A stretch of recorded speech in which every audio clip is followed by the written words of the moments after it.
Oke, ketemu kembali dengan saya. Nah, sekali lagi, semoga kita selalu berbahagia. Baik, di sini kalau dalam video saya sebelumnya, saya menjelaskan mengenai uh, bagaimana seorang peneliti, jenis-jenis penelitian, pendekatan-pendekatan penelitian. Nah,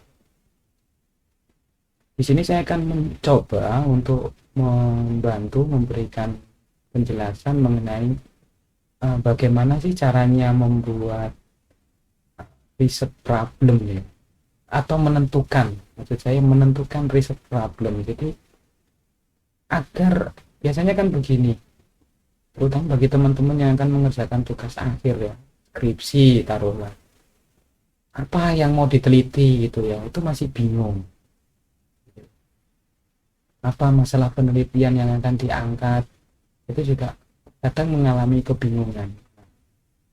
Di sini saya akan mencoba untuk membantu memberikan penjelasan mengenai bagaimana sih cara untuk menentukan riset problem, sekaligus bagaimana membuat riset question ya, atau pertanyaan penelitian yang baik dalam proses penelitian. Iya, di sini saya mulai saja penjelasannya.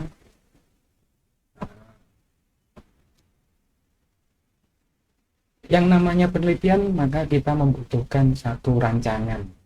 Jadi rancangan ini adalah perencanaan. Jadi orang mau meneliti seperti yang sudah saya jelaskan di video saya sebelumnya, bahwa ya namanya penelitian itu harus ada rancangannya, harus direncanakan. Mulai kapan gitu ya, akan dilaksanakan kapan, sebelum pelaksanaan ngapain gitu ya. Nanti ketika di lapangan seperti apa, kemudian setelah penelitian apa yang kita lakukan. Jadi di sini kita akan berbicara mengenai rencana ya, rencana mengenai cara mengumpulkan ya, bagaimana mengumpulkan, menyajikan, dan analisis data. Ini menjadi penting. Jadi sebelum kita masuk pada riset problem, kita penting untuk berbicara mengenai tahap gitu ya, tahap-tahap dalam sebuah penelitian. Saya mencoba memetakan dalam dua term penelitian besar yang sering dilakukan gitu ya, yaitu penelitian kuantitatif dan kualitatif. Secara umum sama gitu ya, tidak jauh beda berbicara soal tahapannya.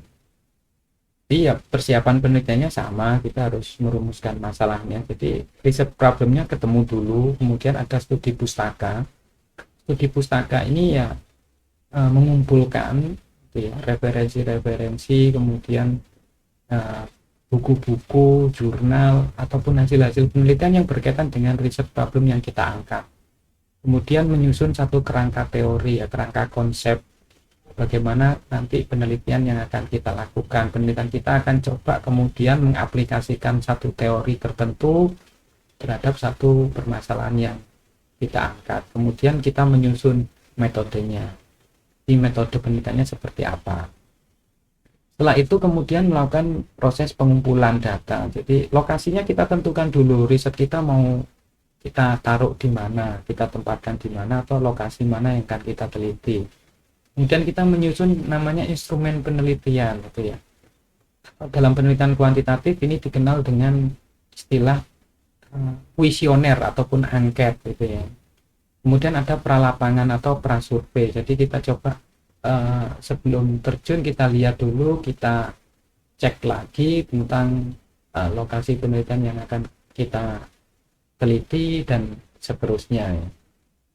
Ini penelitian kuantitatif. Kemudian ada tahap pengumpulannya. Jadi ketika pengumpulan maka kita harus menentukan dulu populasi dan sampelnya itu ya.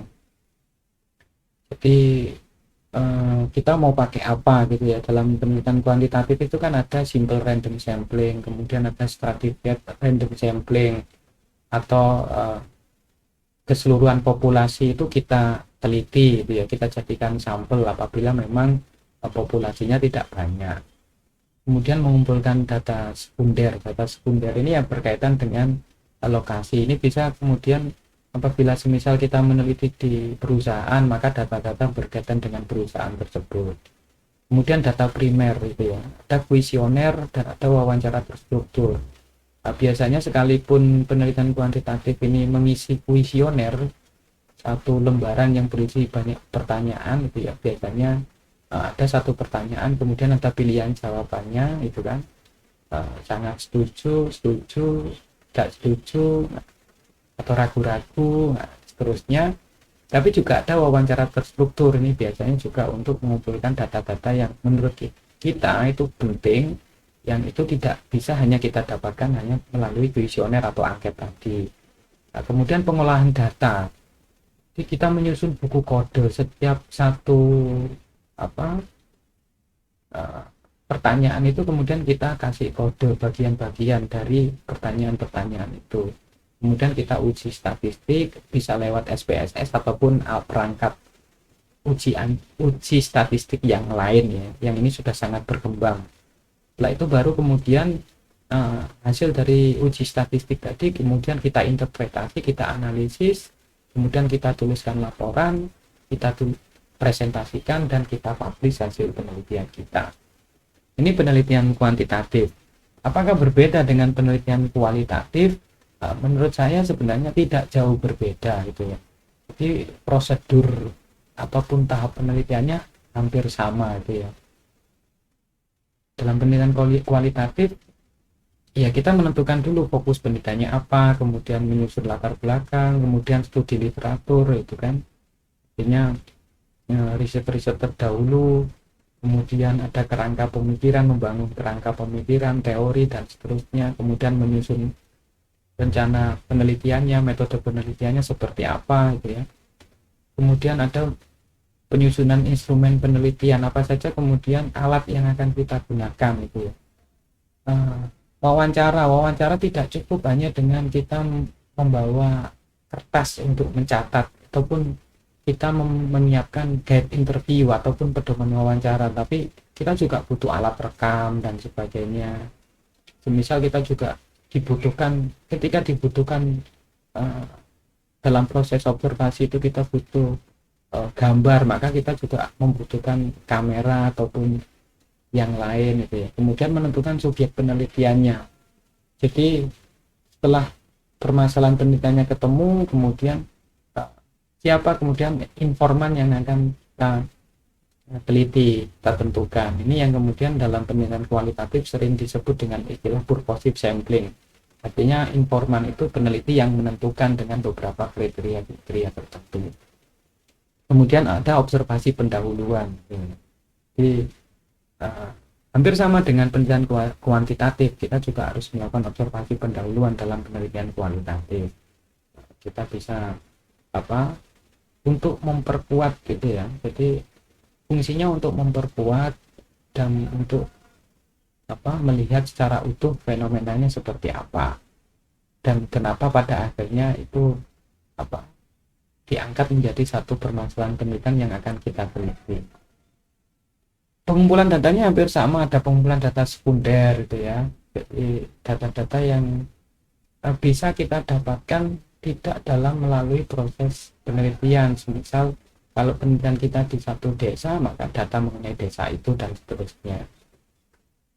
Kemudian data primernya observasi dan wawancara mendalam.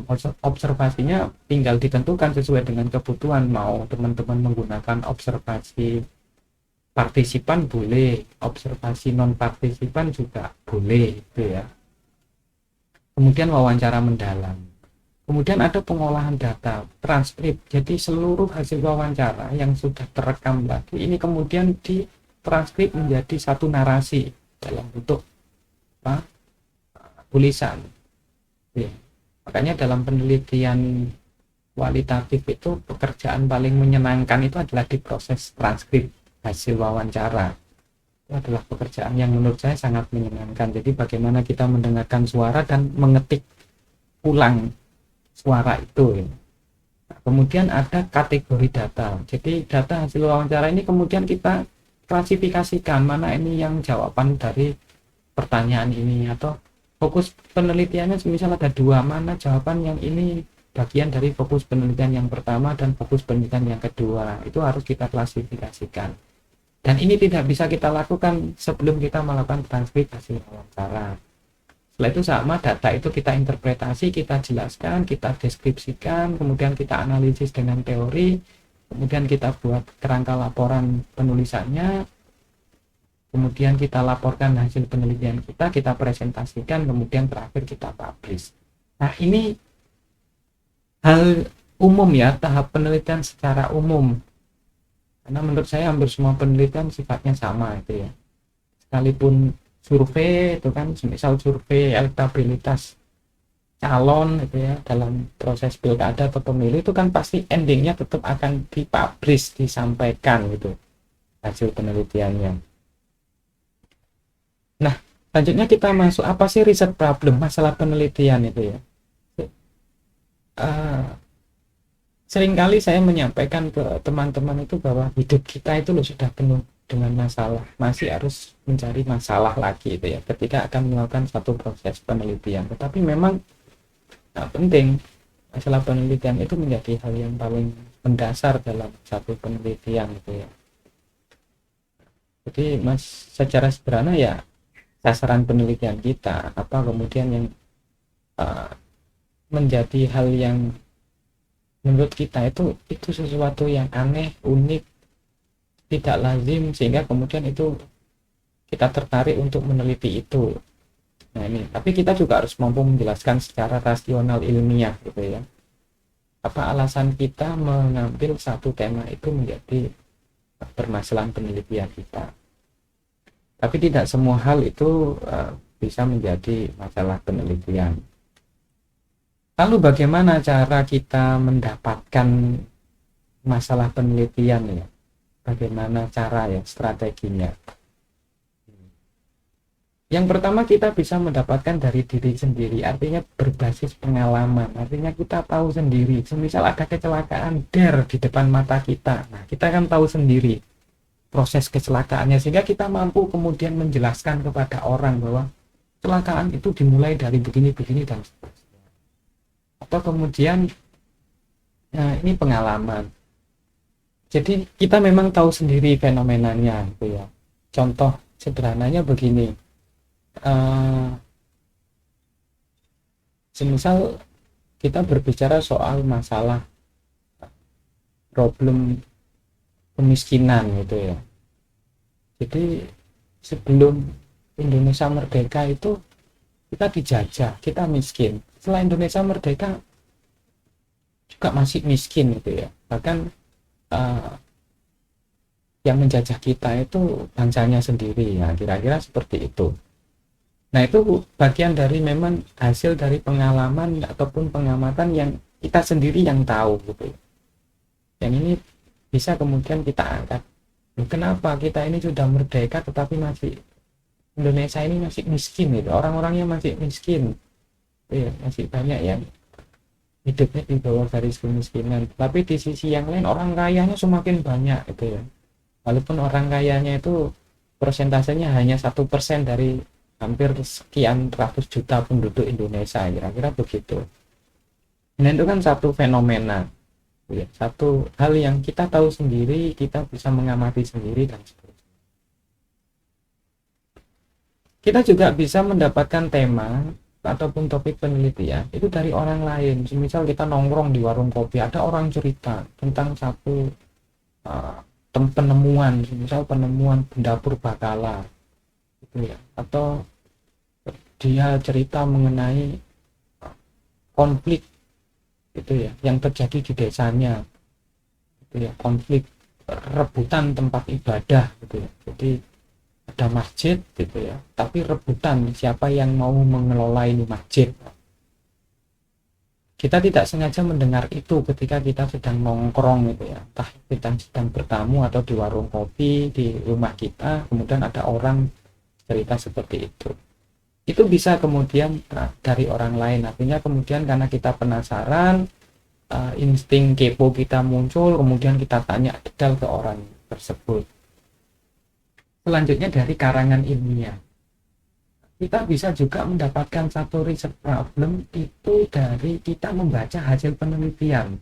Penelitian-penelitian terdahulu itu yang banyak itu bisa kita baca, kemudian bisa kita olah, kemudian bisa kita angkat menjadi satu riset problem gitu ya.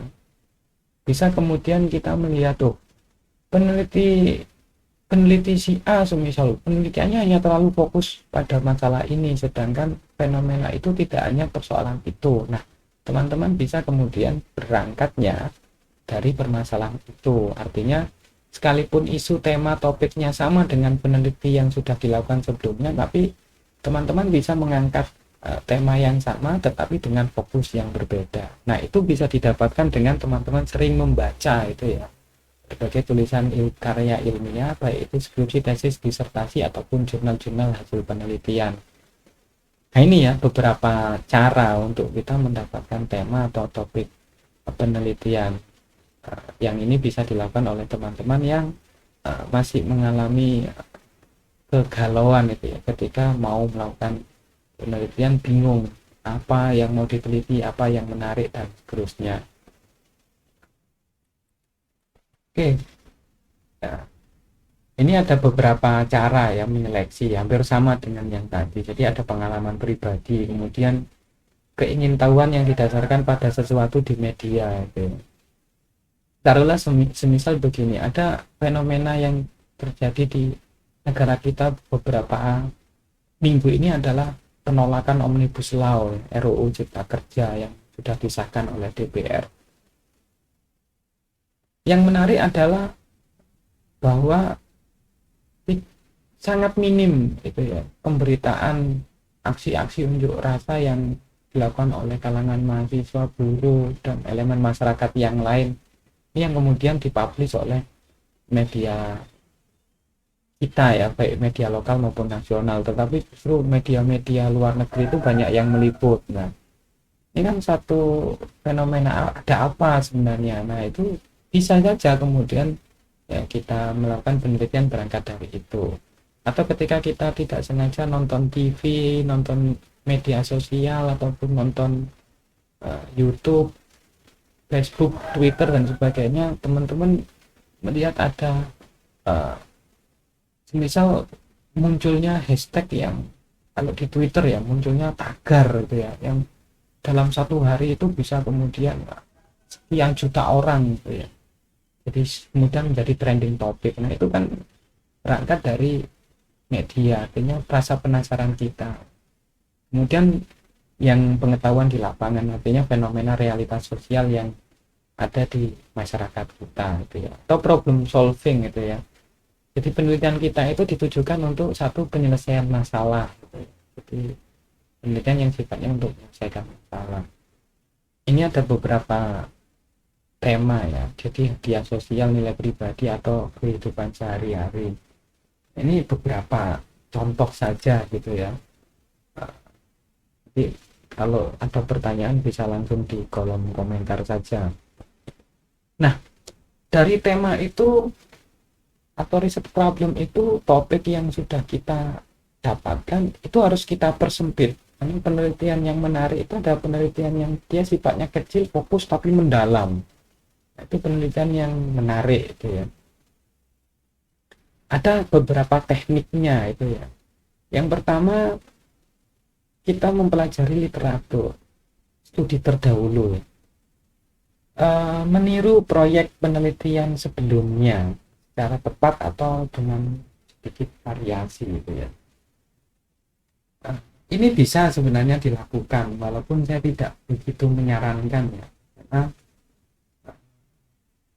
saya tidak begitu menyarankan ATM, amati, tiru, dan modifikasi gitu ya.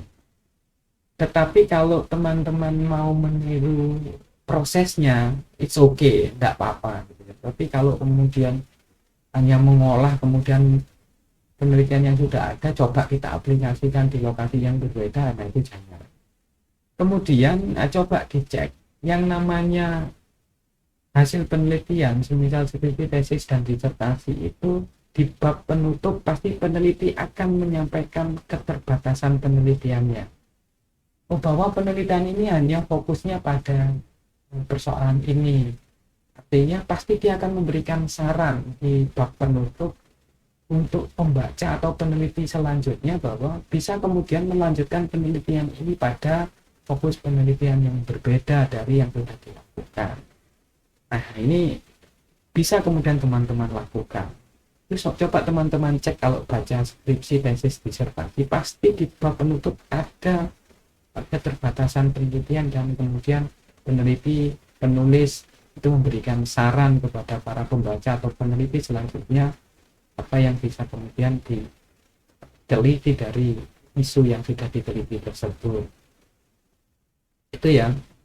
Ini memeriksa literatur itu, ataupun bahkan kita mengkritik bahwa penelitian dia seperti ini, padahal fenomenanya sekarang sudah seperti ini. Kita bisa mengkritik, kemudian melakukan penelitian kita adalah kritik terhadap penelitian yang sudah ada sebelum. Itu juga bisa dilakukan oleh teman-teman. Oke ya, kita lanjutkan mengenai ini membicarakan gagasan atau ide. Jadi bertanya ya. Jadi orang yang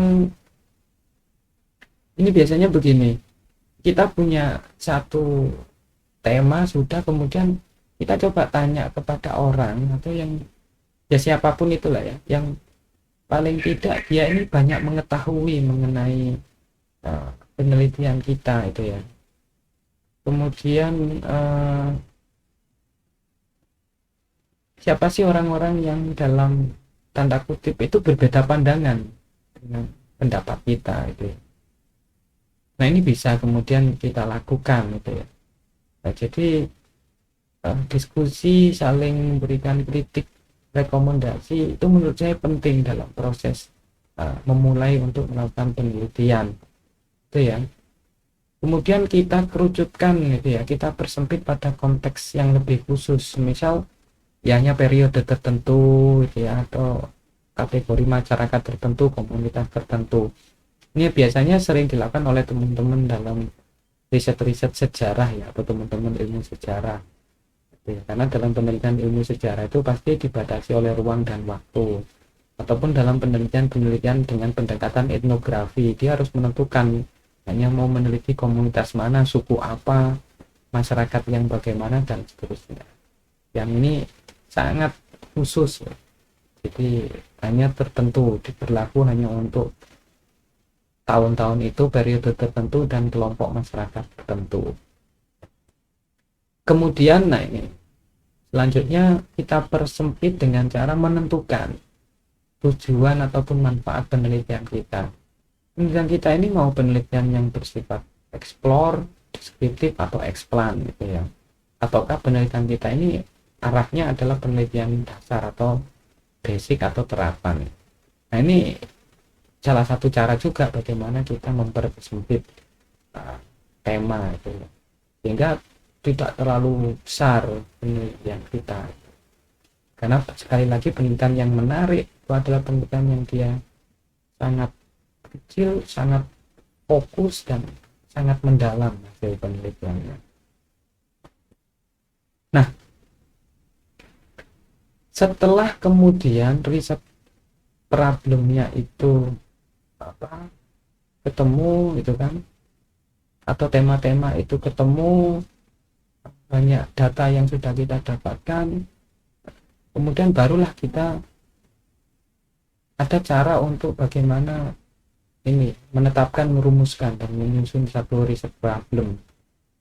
Tema itu kita inventarisir semua itu, tema-tema yang kita angkat gitu ya. Kemudian tentukan dari itu yang paling menarik, cukup paling menarik. Makanya kemudian kita harus mampu memberikan alasan yang rasional ilmiah kenapa penelitian itu menarik untuk diteliti, apa alasannya itu. Juga harus dipertimbangkan bahwa dia juga yang paling banyak didukung oleh teori dan data. Artinya jangan kemudian kita memaksakan melakukan satu penelitian yang kita sendiri kesulitan dalam mengakses datanya, terutama itu juga lebih baik dihindari itu ya. Kemudian mengumpulkan itu ya bahan sebanyak mungkin berkaitan dengan tema yang sudah kita tetapkan. Misal buku harus kita cari sebanyak-banyaknya, jurnal sebanyak-banyaknya, studi terdahulu itu banyak-banyaknya itu ya. Paling enggak itu taruhlah 10 sampai 25 hasil penelitian terdahulu itu harus kita dapatkan ketika mau melakukan proses penelitian. Paling tidak kita kasih jangka waktu 5 sampai 10 tahun terakhir risetnya itu ya. Dan kalau bisa itu adalah riset-riset yang sudah termuat gitu ya dalam jurnal-jurnal yang terakreditasi atau terindeks akreditasi nasional ataupun internasional gitu ya. Kemudian setelah itu baru teman-teman tuliskan alasan ilmiah kenapa penelitian itu menjadi penting dan menarik untuk dikaji dalam latar belakang masalah. Dijabarkan di situ. Silakan tonton video saya sebelumnya mengenai bagaimana cara membuat latar belakang masalah. Ya, itu silakan dilihat oleh teman-teman. Nah, selanjutnya kita berbicara mengenai research question. Artinya ketika research problem selesai, kemudian kita masuk pada research question atau pertanyaan penelitian. Pertanyaan apa kemudian yang kita ajukan dari riset problem yang sudah kita tentukan. Yang ini biasanya berkaitan dengan nanti penelitian kita fokusnya di situ. Ada perbedaan itu ya dari penelitian kuantitatif dan kualitatif gitu. Sebenarnya perbedaannya lebih pada istilah dan bagaimana prosesnya gitu ya. Penelitian kuantitatif biasanya dimulai dari teori, baru kemudian menjadi satu pertanyaan, rumusan masalah yang isinya berupa pertanyaan dan mengandung variabel. Sedangkan penelitian kualitatif ini bisa dimulai dari pengamatan lapangan gitu ya, yang kemudian istilahnya sering disebut dengan fokus penelitian, yang mengandung realitas sosial dan setting sosial dan formatnya fleksibel, tidak harus pertanyaan penelitian ya, sekalipun pada umumnya lebih banyak dibuat dalam bentuk pertanyaan penelitian. Oke ya, apa kemudian yang harus kita lakukan gitu ya ketika kita mau menyusun research question gitu ya. Yang pertama adalah riset problemnya selesai dulu, baru setelah itu alasan. Tahapannya jelas, riset problemnya dulu, kemudian alasan kenapa itu menjadi menarik untuk diteliti itu kan, kemudian baru kemudian kita jabarkan itu dalam bentuk pertanyaan yang lebih spesifik gitu. Nah ini harus berkaitan dengan yang diharapkan ya. Artinya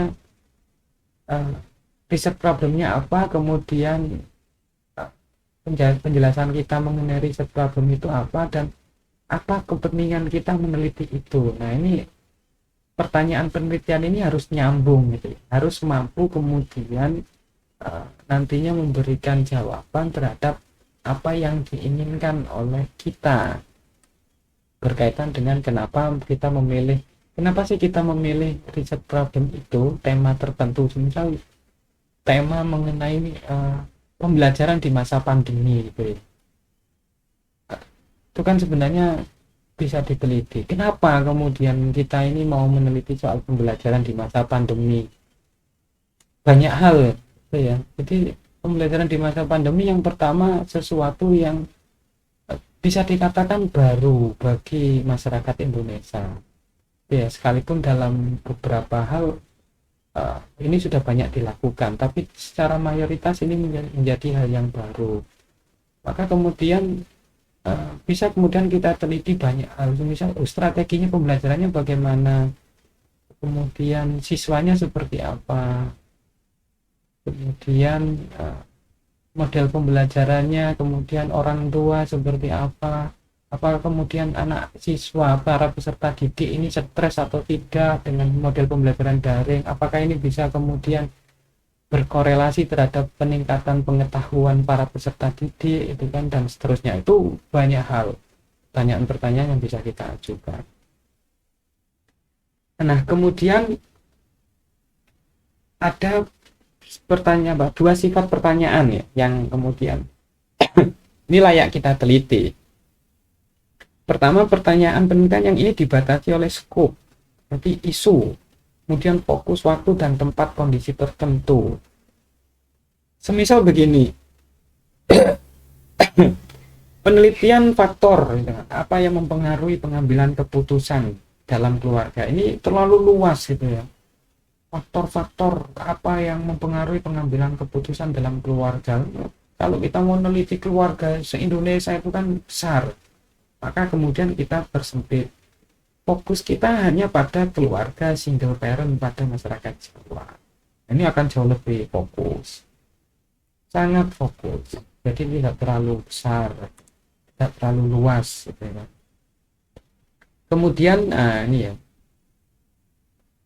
pertanyaan penelitian ya, ini harus menunjukkan fakta bahwa itu bisa diobservasi, kemudian nyata itu memang fenomenanya real terjadi, tidak mengada-ngada, bukan asumsi-asumsi belaka dari peneliti.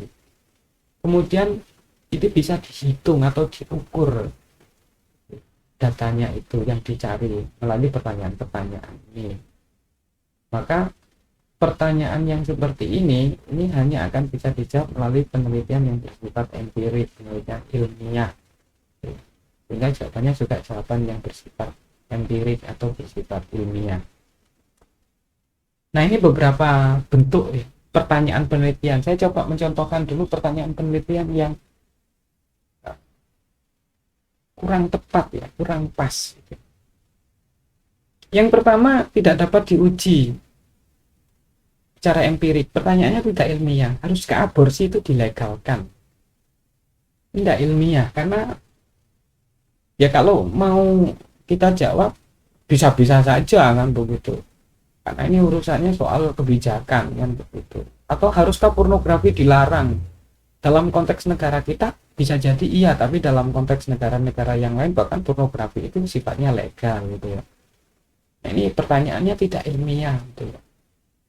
Jadi ini tidak harus diteliti, kita sudah bisa dapat jawabannya, kira-kira begitu. Kemudian topiknya bersifat umum dan dia ini bukan pertanyaan penelitian, semisal seksualitas dan penuaan. Itu kan tema, industri dan prostitusi itu juga lebih pada tema, bukan pertanyaan. Media dan gender dan politik. Itu dia lebih pada tema, umum lagi gitu ya. Bukan berbentuk pertanyaan. Kemudian dia hanya kumpulan variabel gitu ya. Jadi kemiskinan dan kekerasan anak itu ya, dalam penelitian itu sifatnya variabel, bahwa kemiskinan sebagai variabel X, bahwa yang namanya kemiskinan itu akan menyebabkan kekerasan anak gitu ya, meningkatkan kekerasan anak sebagai variabel Y gitu ya. Teknologi dan pornografi, maka semakin majunya pornografi maka justru akan semakin meningkatkan pornografi. Nah, itu variabel. Hukuman mati dan diskriminasi rasial gitu ya, itu juga variabel, bahwa ketika hukuman mati ini diterapkan gitu ya, maka akan terjadi diskriminasi rasial atau bahkan diskriminasi etnis dan sebagainya. Itu variabel, bukan pertanyaan. Kemudian pertanyaannya nggak jelas, itu ambigu. Maka peraturan menyebabkan pelanggaran. Kalau orang Indonesia mungkin menjawabnya iya, jelas bahwa peraturan itu dibuat untuk dilanggar. Contoh kasusnya adalah ya lampu merah itu ya, rambu-rambu lalu lintas lah. Artinya ini pertanyaannya nggak jelas itu. Apakah yang dapat dilakukan untuk mencegah kekerasan anak? Ya, sudah, anaknya dititipkan ke mbahnya aja itu ya. Mbah itu biasanya jarang melakukan kekerasan terhadap anak, apalagi cucu, kira-kira gitu. Apakah yang dapat dilakukan untuk mengurangi angka kecelakaan lalu lintas? Ini juga ambigu ya. Bagaimana dan begitu, dan seterusnya. Kemudian pertanyaannya masih terlalu luas. Sebenarnya ini masih bisa dibuat lebih spesifik lagi. Apakah kasus kekerasan anak meningkat? Ini meningkat yang bagaimana? Di mana? Gitu ya. Kriteria meningkat itu seperti apa? Ukuran ya, ukuran kekerasan meningkat seperti apa? Kemiskinan mempengaruhi anak-anak yang bagaimana dan seterusnya. Bagaimana terjadinya perdagangan perempuan dan anak? Ini kurang spesifik. Misal bisa kemudian bagaimana terjadinya perdagangan perempuan dan anak di daerah perbatasan semisal terusnya itu ya. Nah, ini baru kemudian bagaimana pertanyaan penelitian atau research question yang bisa dikatakan baik. Oke. Yang pertama adalah pertanyaan yang sifatnya penjajakan. Jadi buat jadi apa? Apakah kasus kekerasan terhadap anak di kota Surabaya telah menurun sejak 10 tahun terakhir? Ini mengeksplor ya, mencari tahu apa iya gitu. Bahwa kasus kekerasan terhadap anak di kota Surabaya dalam kurun waktu 10 tahun terakhir itu sudah menurun. Kira-kira begitu. Kemudian pertanyaan yang bersifat deskriptif ya. Pertanyaannya untuk penelitian deskriptif. Jadi lebih pada how dan who, bagaimana dan siapa. Apakah kekerasan seksual ya lebih banyak terjadi dalam keluarga yang bercerai daripada keluarga utuh yang tidak pernah bercerai?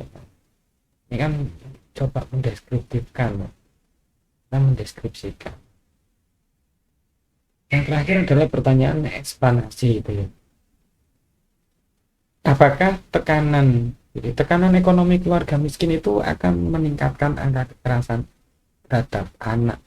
Artinya apakah persoalan ekonomi, persoalan kemiskinan ini justru akan membuat kekerasan terhadap anak itu semakin meningkat ya. Contoh pertanyaan penelitian yang baik gitu ya. Kalau ada pertanyaan sekali lagi ya, jangan lupa diletakkan di kolom komentar. Nah, saya coba langsung memberikan contoh mengenai research question pada penelitian kuantitatif. Dia berangkat dari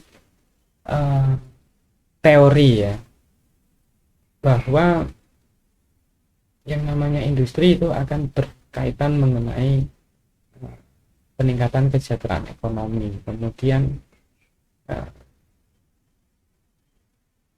pembangunan itu, intensitas pembangunan juga akan meningkatkan kesejahteraan ekonomi. Nah, di dalam penelitian kuantitatif itu ada yang namanya hipotesis atau kesimpulan sementara atau jawaban sementara, bahwa menurut peneliti yang seketika semakin tinggi ya pembangunan industri, maka itu juga akan semakin meningkatkan atau semakin tinggi pula tingkat kesejahteraan ekonominya masyarakat yang ada di sekitar industri itu. Ini yang membedakan. Jadi kalau penelitian kuantitatif itu ada istilah hipotesis atau jawaban sementara, kesimpulan sementara. Sedangkan dalam penelitian kualitatif, hipotesisnya itu muncul setelah proses penelitian dilakukan. Ini kualitatif. Jadi kita pengamatan di lapangan berangkatnya dari fenomena yang ada di lapangan. Jadi berbicara soal lokasi penelitian dan setting sosial. Yang pertama share ya. Share ini Surabaya Industri Estate Rungkut. Nah, atau kalau di Pasuruan itu ada PIR, Pasuruan Industrial Estate Rembang. Nah, itu ya. Jadi share ini kalau di Surabaya, bagi teman-teman yang dari Surabaya atau pernah ke Surabaya, ini adalah satu kawasan komplek industri. Jadi hampir setengah kecamatan itu isinya adalah pabrik semua itu. Nah, ketika di situ tumbuh berkembang besar pabrik-pabrik ya, segala macam jenis pabrik, kemudian maka mau tidak mau, apalagi pada waktu itu industri atau pabrik itu semuanya tersentral di kota besar seperti Surabaya, maka mau tidak mau banyak pendatang ya, maka ada komunitas di sana dari dalam dan luar kota Surabaya. di orang Surabaya asli kemudian akan berinteraksi dengan orang-orang dari luar Surabaya yang kemudian menjadi pekerja di Surabaya. Terjadilah interaksi sosial itu. Maka riset questionnya bagaimana sih sesungguhnya gitu ya, kehidupan komunitas sekitar pabrik, atau lebih jauh bagaimana kehidupan sosial, ekonomi, dan budaya komunitas di sekitar pabrik, baik generasi tua maupun generasi mudanya. Artinya kehidupan sosial ekonominya dan budaya seperti apa. Ini ada dua komunitas, ada orang lokal Surabaya dan pendatang yang bekerja. Ini interaksinya membangun kehidupan sosialnya seperti apa, apakah sering terjadi gesekan dan seterusnya. Kemudian secara ekonomi bagaimana gitu. Kenapa sangat jarang orang-orang penduduk asli Surabaya yang justru bekerja di lokasi itu, kecenderungannya lebih banyak pendatang yang bekerja di sana dan seterusnya. Kemudian sampai hari ini tuh seperti apa kira-kira kehidupan sosial di sana itu kan. Apakah pekerja yang dulunya pendatang itu sekarang semuanya sudah menjadi warga Surabaya dan seterusnya. Oke ya, ini contoh riset question. Jadi penting menurut saya bahwa hal pertama yang harus teman-teman lakukan ketika mau meneliti adalah harus sudah punya riset problemnya. Temanya apa, isu yang mau diteliti apa, kenapa itu mau diteliti, beri alasan yang rasional ilmiah, didukung oleh data, teori, dan seterusnya, sehingga benar-benar meyakinkan bahwa isu atau tema itu memang benar-benar menarik untuk diteliti. Selanjutnya, membuat satu pertanyaan penelitian yang berkaitan dengan riset problem tadi. Buatlah pertanyaan penelitian yang tepat, yang memang ini sesuai dengan permasalahan yang diangkat. Oke, cukup sekian dulu dari saya berkaitan dengan bagaimana tahap penelitian, kemudian cara menentukan riset problem, dan cara membuat riset question dalam sebuah penelitian. Semoga ini memberikan manfaat bagi kita, gitu ya. Kalau ada yang kurang jelas dan ingin ditanyakan, jangan lupa silakan tulis di kolom komentar. Sekian dari saya ucapkan terima kasih dan semoga kita semua selalu bahagia.